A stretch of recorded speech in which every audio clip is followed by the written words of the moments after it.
Right now, the world economy stands at an alarming precipice. But would it surprise you to learn that the events of today are nothing new? Give me the next few minutes, and I'll show you that there are cycles to history that can not only allow you to see the future, but to make preparations for the very predictable outcomes.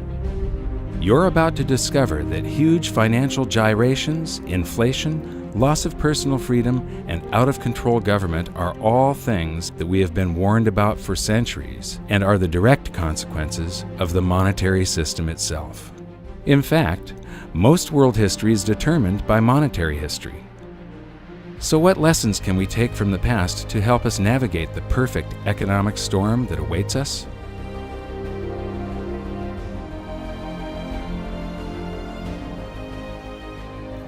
Debasing a nation's currency supply to pay for public works and war is a pattern that just repeats and repeats throughout history, and it's a pattern that always ends badly. In this double episode, we're going to create a timeline to show the similarities between ancient Rome and the United States today. Just like the USA, Rome started out as a republic after overthrowing a monarchy. So let's begin with their early economy in around 500 BC. In the early days of the Roman Republic, for the first 178 years, there's no evidence of big inflation. They were using gold and silver coinage mostly as their currency. Small denominations were made out of copper and bronze. Then Hannibal of Carthage starts to harass Rome in something called the Second Punic War. And to pay for this war, they did deficit spending by taking the coins that they took in taxes, melting them down, and adding cheap and abundant base metals such as copper so that they could mint more coins. This caused a big inflation, and the inflation was one of the factors that brought the Roman Republic down to a dictatorship, the Roman Empire. Most of Rome's gold and silver was stored in vaults under the floor of their treasury, which was also known as the Temple of Saturn. If you visit Rome, go to the Forum in the center of the city, where you can still find the ruins of the temple today. And here's something I found really interesting. The U.S. Treasury in Washington, D.C. has almost exactly the same design.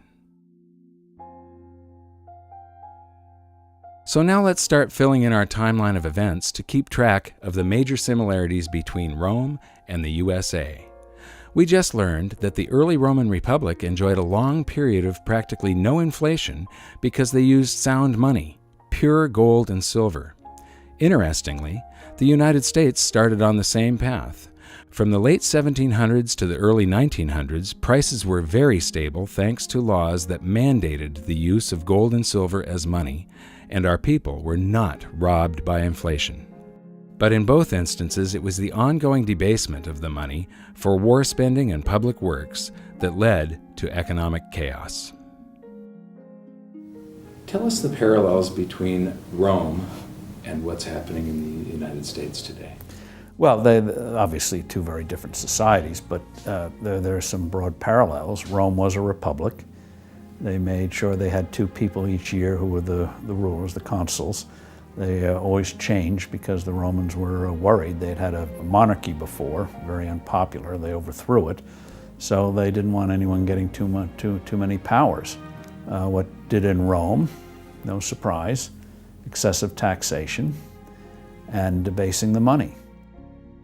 When you look at the coinage, it started out being an exact measure of copper for the sestertii and silver for the denarii, and by the time it was all over, worth absolutely nothing with perhaps a wash of silver to make it look like the original thing, which is exactly what we're doing now.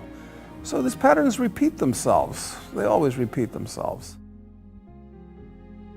The Romans were the first culture to understand that a currency maintains its value because of its rarity. Julius Paulus once said, "This device, being officially promulgated, circulates and maintains its purchasing power not so much from its substance as from its quantity." Even still, the Romans never stopped churning out more currency, just like the USA today and the ancient Greeks before them. But in their race to debase, the Romans came up with some new twists of their own. The first of these twists was coin clipping. Whenever a Roman would enter a government building, they'd simply clip the edge off of their gold or silver coin. They would save up all of those clippings, melt them down, and mint more coins, expanding the currency supply. And when that wasn't enough, they developed the art of revaluation, where you just take a coin and you stamp a new value on it. You got 100! That's simple. The move away from precious metals to something less than precious metals, and the Roman Empire famously clipped their coins.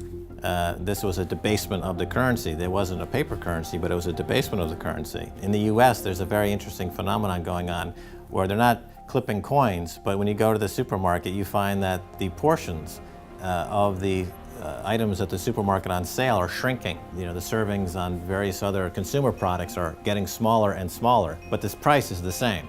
So it's very similar to that old Roman coin clipping trick from 2,000 years ago. It's another form of currency debasement, but it's hidden through cardboard and marketing and fancy presentation, but the people are nevertheless having their currency debased. So why should you care about this? The quality of a society is directly proportional to the quality of its money. Stable money leads to stable prices, which leads to a stable society, whereas debasement of the currency leads to the demise of empires.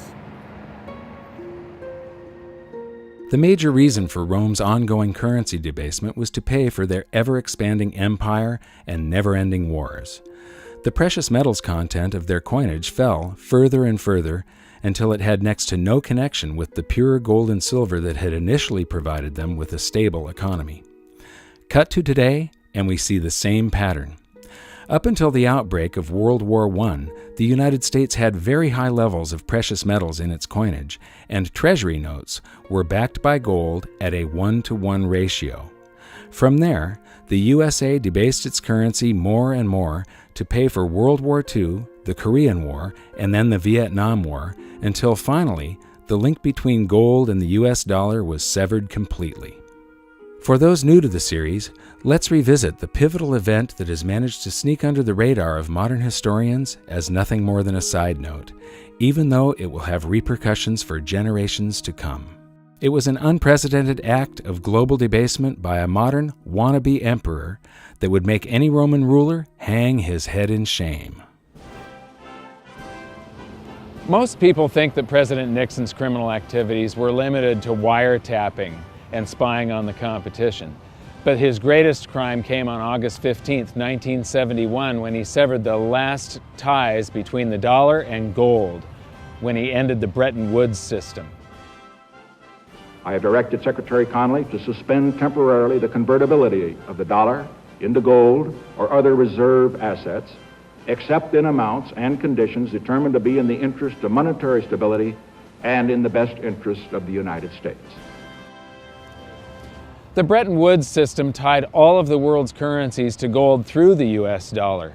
But instead of running out and hanging the guy when he took the world off of gold, the world just yawned and accepted that we were now on a fiat currency system, that we were now on this infinitely expanding system, that we no longer had money, we had currency. Money should be a fixed measure of value. It's like 5,280 feet in a mile, or 12 inches in a foot. I gave you the example. Imagine trying to build a house, say 2,500 square feet. If the foot changed each day, it was 12 inches one day, 10 the next, 20 the next. Very hard to do if that's changing. Well, the clock. The 60 minutes an hour. Imagine if they floated the clock. So you had 60 minutes an hour one day, 30 the next, 90 the next. You'd soon have to have hedges, derivatives, futures to figure out how many hours you're working. You're baking a cake. I love this example. And it says bake the batter for 45 minutes. Then you have to figure out, is that inflation adjusted minutes? Is it a California minute, a Nevada minute? Just makes life infinitely complicated. So when you have a fixed measure, when you go to the market, you assume if you're getting 16 ounces of liquid, it's 16, not 13, not 18. Just makes commerce, which is the source of wealth, people doing things with each other, infinitely easier. It is very odd that we've established a situation where what people do is scramble to borrow liabilities. Certainly, I guess the most attractive liability in the world, or put a different way, the most attractive free trading lie on the planet is the US dollar. We joke in investment conferences it's the worst currency in the world, except all the others. If you're going to trade in a lie, it better be a liquid lie. What the United States dollar has going for it is the most liquid lie in the world. I mean, if you think about the advantage that we have now, yes, it's a horrible thing to do morally, but what we do is amazing. It's amazing that we can get away with this. We print a lie, a dream, on a piece of paper, and we ship it to Brazil, and they send us coffee. And we ship the same lie to Germany, and they send us a Mercedes. And we ship the same lie to Japan, and they ship us a stereo. It's actually a pretty cool deal. I mean, I feel bad about it in a sense, but it's grandly amusing in a sort of a cosmic sense. You just need to understand that somehow, sometime, some way, there's going to be a reckoning. The dollar's involved worldwide as a major currency, so it's 1/2 of everything we do. And it has no definition. I used to get a charge out of asking Bernanke and Greenspan, define a dollar, and they can't define a dollar. In the old days it was a weight of silver, a weight of gold, and that's what it was supposed to be according to the Constitution. Well, Dr. McCracken, not being an economist, can you explain to me briefly how in the world do you determine what a value of a dollar is in relation to a French franc, for instance, if you can't convert that dollar into gold? What standard do you have? What is it worth at all? You determine that's going to be determined in the marketplace, just as really largely it has already. So well, what is this going to do then to, for instance, the speculator in gold? How is this going to affect him? Is the price going to drop or rise? The official price of gold, of course, has not been changed. That was not a part of this program at all, nor is that contemplated. Well, maybe they should have contemplated what was likely to happen, because for anyone who had studied history, the outcome was perfectly clear. Rather than help the economy, Nixon's actions made things a lot worse, and the public started feeling the effects of inflation much more acutely. It was hard for savers to keep their heads above water unless they had saved in the ultimate stores of value, gold and silver. Just as it had always done throughout history, gold once again accounted for the expanding fiat currency supply by rising in price to cover that supply. Gold had done this as recently as 1934, when the USA's debasement really started heating up and gold was revalued from $20.67 an ounce to $35 an ounce. Now the process began again as the public bid the price up from $35 an ounce in 1971, climbing all the way to $850 an ounce in 1980, easily accounting for the massive quantities of currency the USA had conjured out of thin air now that Nixon had removed all restrictions. Gold had once again held an out-of-control currency to answer. Getting back to the Julius Paulus quote about the value of a currency being decided by the quantity rather than the content, one of the biggest economic hurdles that mankind repeatedly trips on is that we have never been able to control the quantity of currency. And this is one of the reasons why gold has always been the ultimate money. It can't be printed and it keeps us in check. Today, I think cryptocurrencies are a very exciting development and have tremendous possibilities. The bottom line is that governments have a long history of trying to cheat gold either through debasement or manipulation of the markets. But here's the thing. In the end, gold always wins. And that brings us back to the Romans, who went through many cycles of currency debasement for war spending, then inflation being felt by the public, then revaluation of the currency, then more debasement for deficit spending on war, resulting in even more inflation being felt by the public. The cycle repeated again and again. Those who were able to hold gold outside the official system maintained their purchasing power. Those who did not suffered greatly.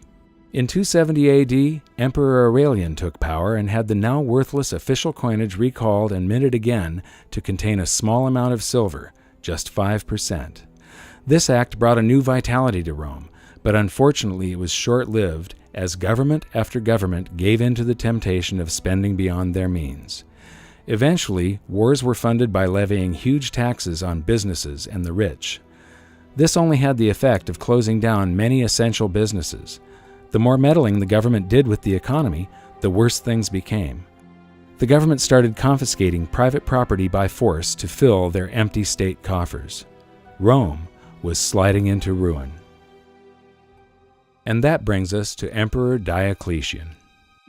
His actions are the first recorded example of the following hidden secret of money. Wage and price controls do not work. He came to power as inflation was surging, but his decisive actions only added fuel to the fire. So because the economy was getting worse and worse, Diocletian created a whole bunch of great government solutions. He created a bunch of works projects. He hired a bunch of the homeless and people that were unemployed, made them soldiers and government employees, and this caused deficit spending to just go out of control, and inflation raged into what is known as the first documented hyperinflation. So to get inflation under control, in 301 AD, Diocletian issued his infamous Edict of Prices. This was a massive volume of a list of all of the wages and the prices people could charge for goods and services. And it was all enforced under the penalty of death. So what happened was instead of risking your life to sell something at a profit so that you could stay in business, people just closed up shop. Instead of doing a job that was listed in the book that was below a living wage, people quit their chosen career and tried to pursue a job that wasn't listed in the book. The result of this was that Diocletian came out with a law that said every son had to go into his father's business under the penalty of death. When governments start meddling with an economy, the result is always the same. Prices become distorted. This is a huge danger because prices act as a signal for an economy. They indicate to producers and buyers where true value lies. The outcome is always economic turmoil, shortages, and black markets. We've seen what happened to gold when Nixon started his economic interference. So now let's go back and see what happened when Diocletian started his jumbo-sized meddling with the economy. We know when Diocletian created the Edict of Prices that the price of gold was 50,000 denarii per pound. And then we also know from transaction receipts around 50 years later, the price of gold had risen to 1,200,000,000 denarii per pound. That's a 42,400% hyperinflation over a 50-year period. That would be similar to if gold was $35 an ounce 50 years ago. Today, 1 ounce of gold would be about $1.5 million. Another analogy that I can make is if an average family car was about $2,000 50 years ago, today it would be selling for $85 million. Just imagine $85 million on the windshield of a car at a car lot. That's the type of inflation these poor people suffered through. Well, wage and price controls upends an economy, gives more power to the government. What are price controls? Prices are supposed to convey information. That's what markets are about, knowledge and information. So a price will tell you something is dear. Oh, get out and produce more. The price is low. Maybe you're producing too many of it. So it's a way of conveyance of information. So you devote your efforts to something that people want, not what a bureaucrat dictates. So when governments trash the money and your prices, nominal prices are going up, the government response is, oh, they're greedy speculators or merchants or whatever, and so you say you can't charge as much. Well, what that means is you get a black market and you hurt the production of the thing. The idea that government can substitute for people interacting among themselves is preposterous. This pattern of failed price controls is something we see throughout history and across the globe. Skip forward over 1,500 years, and governments still hadn't learned their lesson. During the chaos of the French Revolution, the government issued a set of wage and price controls known as the Law of Maximum, also imposed under the penalty of death. It's worth noting that when wage and price controls are implemented, government always tries to deflect attention away from the problems that it has created itself by shifting the focus to businesses who are labeled as greedy hoarders or price gougers. In reality, most are just average people trying to keep their business afloat doing their best to deal with the unstable supply and demand curve created by government meddling. And France was no exception to this blame game. During the law of maximum, many innocent people were executed, food shortages developed, and black markets ruled until finally, 15 months later, the act was repealed because it didn't work. And all the stored-up energy of government manipulation was unleashed at once, leading to a further period of chaos and inflation for France. I agree with Steve Forbes. The idea of wage and price controls is absolutely preposterous. Now we'll skip forward another 200 years and government was at it again. Many people don't realize that Nixon's speech from 1971 also included the announcement of a 90-day wage and price freeze. The United States was suffering from big inflation thanks to deficit spending for the Vietnam War. Silver had been taken out of circulation in 1965, reducing our coinage to worthless flecks of base metal, and the paper currency supply had been expanded greatly. Did that sound familiar? Just like Diocletian, Nixon's team of economic boffins thought they could curb inflation by fixing wages and prices. The time has come for decisive action, action that will break the vicious circle of spiraling prices and costs. I am today ordering a freeze on all prices and wages throughout the United States for a period of 90 days. Working together, we will break the back of inflation. You'd think that these people would learn from history, but they don't. To get an idea of how out of touch the men with their hands on the economic levers were, listen to what Nixon's advisor had to say about the duration of the controls. Would it be your anticipation that it would take more than 90 days to break the back of inflation, as the President put it tonight, that there would have to be a further extension of an actual wage price freeze? I would not, no, I wouldn't. I don't think one can say that it will necessarily take longer. We're sailing to some extent in an uncharted sea here, but this I think is a reasonable estimate of the time that's going to be required.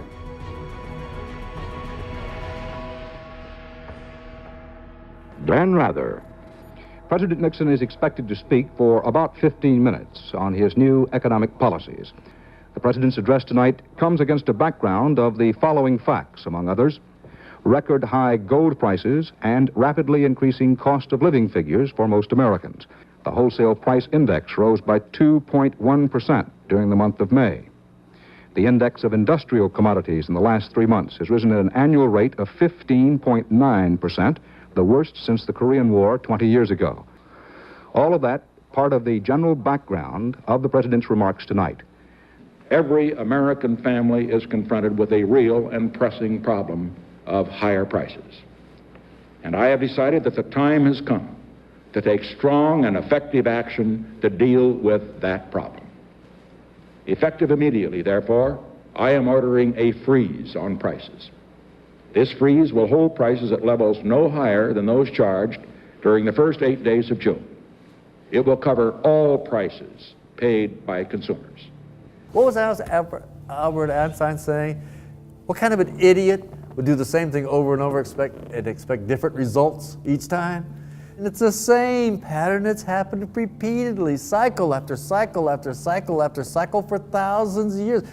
A country borrows itself into bankruptcy. It creates more money to try to pay its debt. Prices go up. People rebel. The whole system falls apart. And I'm scared about it. Countries collapse over this. They go to war about this kind of thing. Rebellion in the street, overthrows of government, the whole 9 yards. There is nothing to be gained from inflation and everything to lose, and we're going to lose everything. Around the world, people don't seem to realize that government intervention always makes things worse. It's the government manipulating things. Whenever you manipulate something and try and control it over here, and not allow the free markets to balance everything all by themselves, something comes squirting out way over here that you just don't expect. For instance, the dot-com bubble popped in 2000.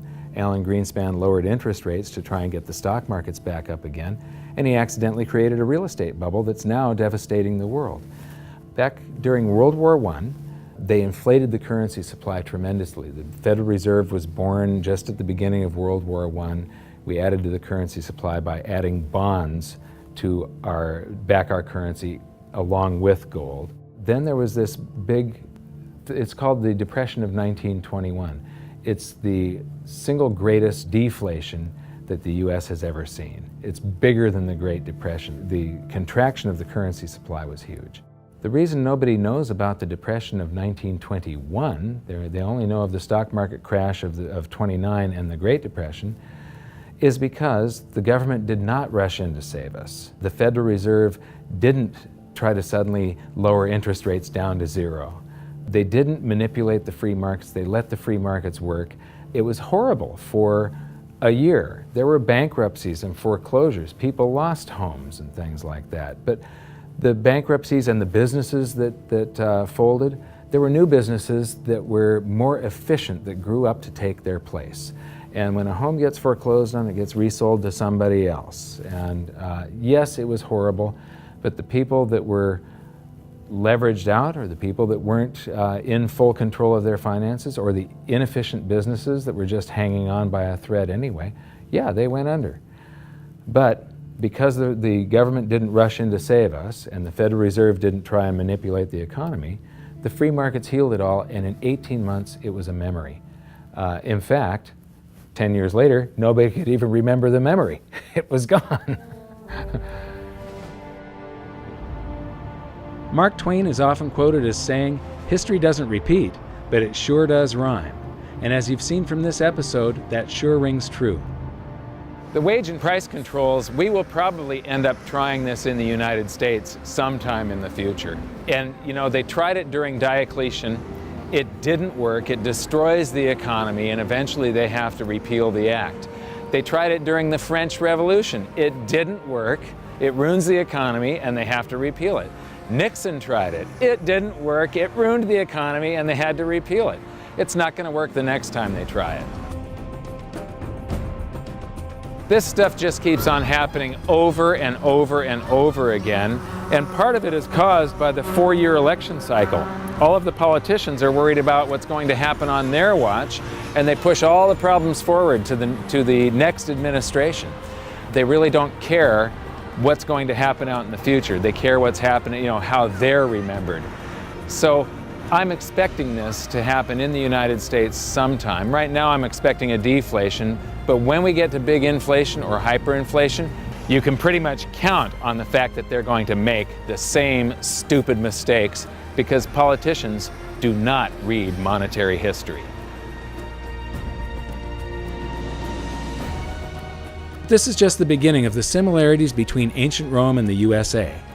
In the next episode, we're going to focus on some more amazing events that are echoing throughout history to today.